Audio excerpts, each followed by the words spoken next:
4 घंटे गुजर गए। एक लड़के ने बीच में हिम्मत करके पूछ लिया कि साहब खाना लोगे? अब साहब बीच में कैटर देते समय कहने लगा बोर्ड से ये चीजें उतार लो। और उस कमरे के साथ में रसोई थी, अंदर रसोई में चले गए। रसोई में चले गए तो देखा क्या 8-10 दिन की बासियां रोटी पड़ी थी, 8-10 रोटियां। साहब की डाइट ज्यादा थी। अब रोटियों को देखा, एक परात उठाई, परात में रोटियों को डाला और उसमें जग से पानी भर दिया। अब रोटियां भीगनी शुरू हुई और साहब फिर कैडर देने लगे। जब कैडर देते देते जब 5-6 घंटे गुजर गए तो एक ने फिर हिम्मत करी कि साहब खाना लोगे या नहीं? साहब ने कहा कि कांसीराम ने अपने खाने का इंतजाम कर लिया है। एक बार ताली बजाई साहब के लिए जोरदार। कांसीराम ने अपने खाने का इंतजाम कर लिया है। और जैसे ही कैडर पूरा हुआ साहब ने कहा कि कांसीराम का खाना ले आओ। अब बच्चे हैरान, किसी ने खाना बनाया नहीं, माँ बाप नाराज, चोरी से आए थे कैडर सुनने।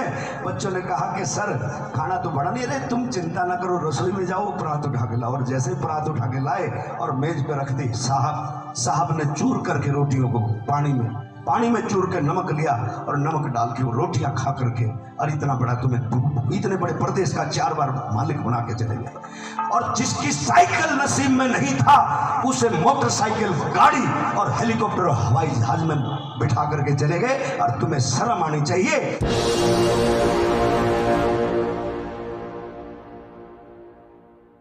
ये सच्चाई घटना है, ध्यान से सुना। तुम अगर दिल से सुनोगे तो वो नजारा तुम्हें देखने को मिलेगा। अपने दिमाग से सुनो। कैसे? हाँ, हर कोट लेहड़ की खातिर एक फिर देखा रेडी आला। हर कोट के भीतर जब कोट सामने देखा, हर कोट के भीतर लाग रहा था यो मकड़ी का जाड़ा।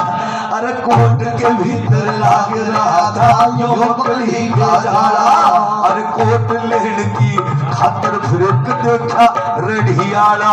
हर कोट के भीतर लाग रहा था यो मकड़ी का जाड़ा। कोट के भीतर लाग रहा था यो मकड़ी का जाड़ा। 50 रुपए थे, हाँ 50 रुपए तय कम नहीं दूंगा, 50 रुपए तय कम नहीं दूंगा। तो हाथ लगा हो तुम भाई रमन कोट दिखा दे जिसकी कीमत हो कति कम। भाई रमन कोट दिखा दे जिसकी कीमत हो कति कम। समझ मारा, समझ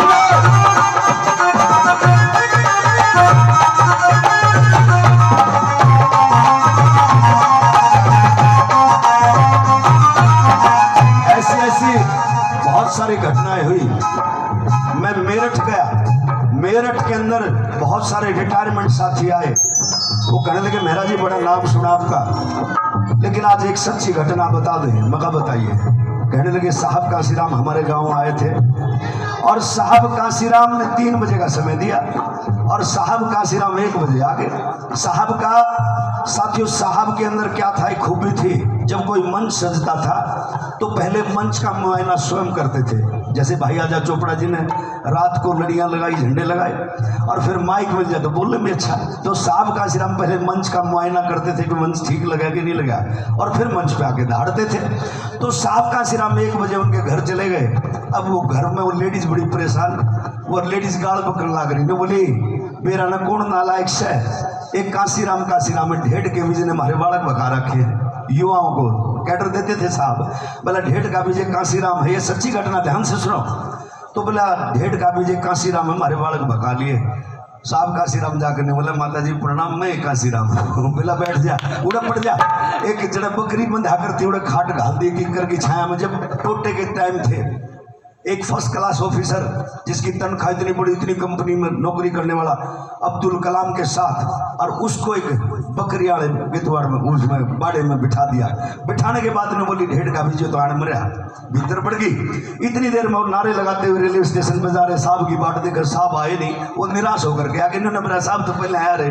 तो जब अंदर गए, जाते साथ देखा तो साहब तो पहले ही बैठे हैं। साहब बोले आ जाओ भाई जल्दी। साहब कैडर देने लगे और साहब जब कैडर देते थे तुम्हें हैरानी होगी, साहब जब कैडर देते थे तो कैडर में जितने भी बच्चे बैठे होते थे साहब के हाथ में चौक होता था और चौक से बोर्ड पे समझाते थे कि हमें कैसे गुलाम बनाया गया, कैसे इस देश में हम सत्ता प्राप्त करेंगे, वो सारी बातें समझा रहे थे। एक लड़के ने बीच में जब 4 घंटे गुजर गए, एक लड़के ने बीच में हिम्मत करके पूछ लिया कि साहब खाना लोगे?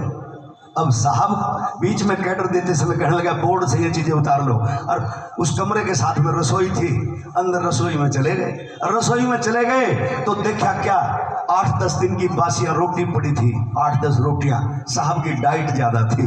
अब रोटियों को देखा, एक परात उठाई, परात में रोटियों को डाला और उसमें जग से पानी भर दिया। अब रोटियां भीगनी शुरू हुई और साहब फिर कैडर देने लगे।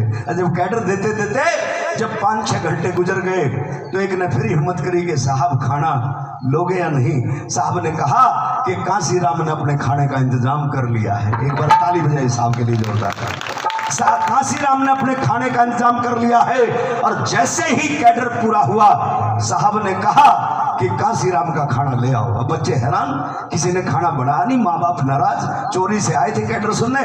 बच्चों ने कहा कि सर खाना तो बना नहीं, अरे तुम चिंता ना करो, रसोई में जाओ, परात उठा के लाओ। और जैसे परात उठा के लाए और मेज पे रख दी, साहब ने चूर करके रोटियों को पानी में चूर के नमक लिया और नमक डाल के वो रोटियां खा करके, और इतना बड़ा तुम्हें, इतने बड़े प्रदेश का 4 बार मालिक बना के चले गए। और जिसकी साइकिल नसीब में नहीं था उसे मोटरसाइकिल, गाड़ी और हेलीकॉप्टर, हवाई जहाज में बिठा करके चले गए। और तुम्हें शर्म आनी चाहिए। तुम्हारा अगर कोई भला कर सकता है तो सिर्फ साहब ने जो पार्टी बनाई, बहुजन समाज पार्टी, तुम्हारा भला कर सकती है, कोई दूसरी पार्टी तुम्हारा भला नहीं कर सकती। मेरी बात समझ में आएगी कैसे?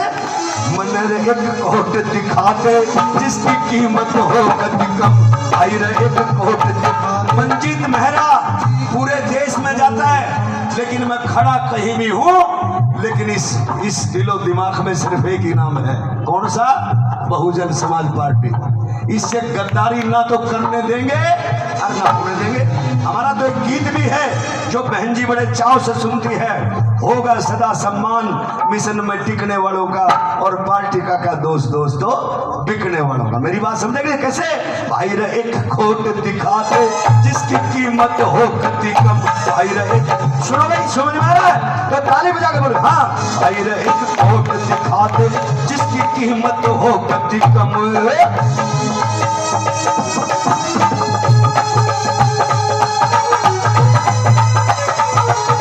बहुत साधुवाद। देख ले भाई, मनोज न्यू कहते पार्टी की बात करो। देख ले भाई, जब लटक झटक करूं था, नोटा में की लाइन लगी थी, अरे देख ले बेचारे मरे से आए है पूरा कर। हाँ, एक कोट दिखा दे जिसकी कीमत हो कति कम, भाई रे एक कोट दिखा दे जिसकी कीमत हो कति कम। हो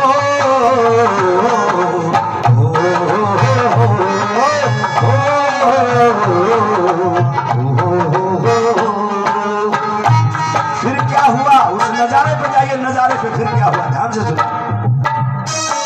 हाँ, फिर अब उसने रेडी पे जब कहा भाई 5 रुपए का कोट, 50 रुपए का कोट मिलेगा, साहब ने कहा कि थोड़ा सा और सस्ता मिलेगा।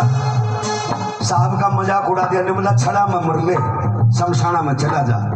साहब तो शमशान में चले गए, और शमशान में जब जड़िए से कहा कि भाई कोट, वो तो जो मोटा सा बढ़िया मर रहा था उसका कोट लैप ठाक है, क्यों साहब की हाइट ज्यादा थी, तंदुरुस्त थे, सुडौल थे। जब देख के साहब ने वो कोट लिया और कोट लेके पहन लिया। कैसे? अब इस लाइन को गौर से सुना, कैसे? हाँ, फिर शमशानों में चले गए, एक कोट ले लिया भाई, शमशानों में चले, सारे बोलो भाई, हाँ ले लिया भाई, फिर शमशानों में चले गए, एक कोट ले लिया भाई, ये शमशानों में चले गए, कोट ले लिया भाई। और 5 रुपए का, सुनो, 5 रुपए का कोट पहन के, अरे 5 रुपए का कोट पहन के मिशन की मुहिम चलाई। अरे 5 रुपए का कोट पहन। आज तो बढ़िया बढ़िया गाड़ी है, सेक्टर में कोठी है, लेकिन नालायक लोग, कुछ चालाक लोग केवल चंदा लेने का काम करते हैं, इस मिशन से गद्दारी करने का काम करते हैं। और बुरा ना मानना मेरे भाई, आजकल समाज के लोग जो बाबा साहब की बात करने वाले लोग उनके घरों में चले जाते हैं तो बेचारा डर जा है, ने सोचा आज फिर मांगना आ गया। नहीं समझे, किस किस ने दे, अरे अपनों को दिया करो जो अपनी बात करे। मेरी बात समझे कि नहीं समझे? कैसे? अरे 5 रुपए का कोट पहन के ऐसी मुहिम चलाई, 5 रुपए का कोट पहन के ऐसी मुहिम चलाई। अरे इस देश के राजा, इस देश के राजा, आने वाले दिनों में हम भाई रमन कोट दिखा दे, जिसकी कीमत हो अति कम। भाई रमन कोट दिखा दे, जिसकी कीमत हो।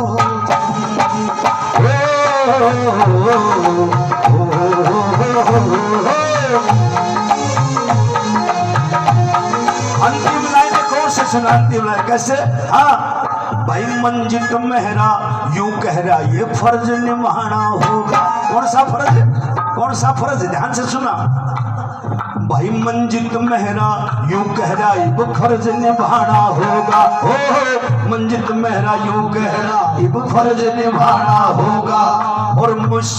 और महापुरुषों का मिशन चला के कर्ज चुकाना होगा। और महापुरुषों का मिशन चला के कर्ज चुकाना होगा। हाँ, आज महापुरुषों का मिशन, आज महापुरुषों का मिशन, ये कुछ नेता बेचे बेशरम। नहीं समझ भाई? नहीं समझ भाई? आज महापुरुषों का कुछ नेता, महापुरुषों के मिशन को नेता कुछ बेचे बेशरम। भाई रमन कोट दिखा दे, जिसकी कीमत हो कति कम। भाई ये नया गाना आते आते लिखा था गाना।